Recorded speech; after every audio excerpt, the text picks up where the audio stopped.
Right, everyone. So we're reading here from the Gamer. Speaking at GDC 2025 panel, Buckley revealed that despite Palworld's success, there's still a negative sentiment towards it. On top of dealing with Nintendo's lawsuit, Pocket Pair was accused of generative AI to create the game's world and the pals themselves. However, he reiterated that this was not the case, but he expects there to be doubters still.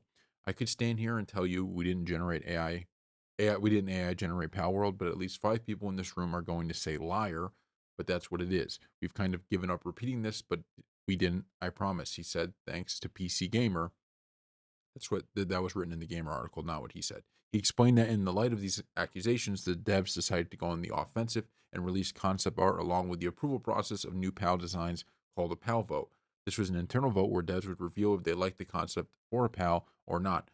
I think a very few companies could survive a post PAL world situation like we did, added Buckley. I think a lot of companies might crumble under the threats, under the pressure, under the negativity, but we managed to retain all of our staff. We managed to push on because we are such a close and tight knit company.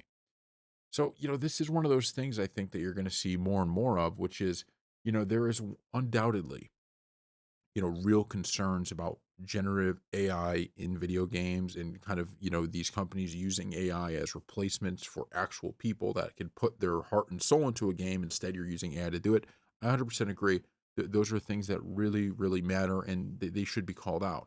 But there's also this weird thing where it's like now there's going to be a lot of accusations about AI towards whether it's Palworld or just any game. And I think it's important to understand that that AI as a technology, it could be used for good and it could be used for bad. Meaning if AI is given to these, actual designers or, people that are working at these gaming companies and they could use it to make their job easier and they could use it to make a better game, there's nothing wrong with that. Being able to have these tools at your fingertips is actually a benefit. It's when it becomes a replacement for somebody. It's when instead of, the person who puts their heart and soul into the game, you're now just using it as an AI bot. That's the issue, right? But I think we have to make sure that we do use that clear distinction because we want these people to be able to give us the best games possible.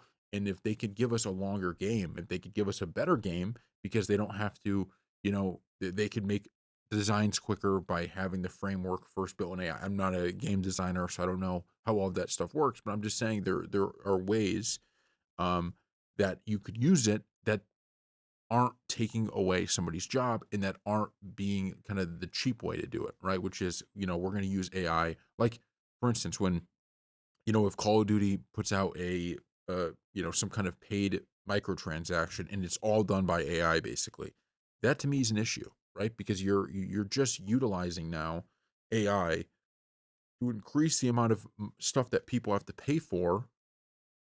Like that's ridiculous. Now, if Call of Duty, right, has something that's free and the person making it used AI to kind of build a framework and then designed it and made it super cool and had a lot of great ideas and it works well in the game, that's a completely different story, right? They're two different things. And I think we got to make sure we understand that because you don't want good developers and people who have the best interest of the gaming community and love the game they're making. You don't want them to get all this backlash for using AI when they didn't use it, number one, or two, they used it, but it was in a sense of, okay, this is just a tool our people are using to make things quicker, but they're still putting time and effort in. So thank you all for watching.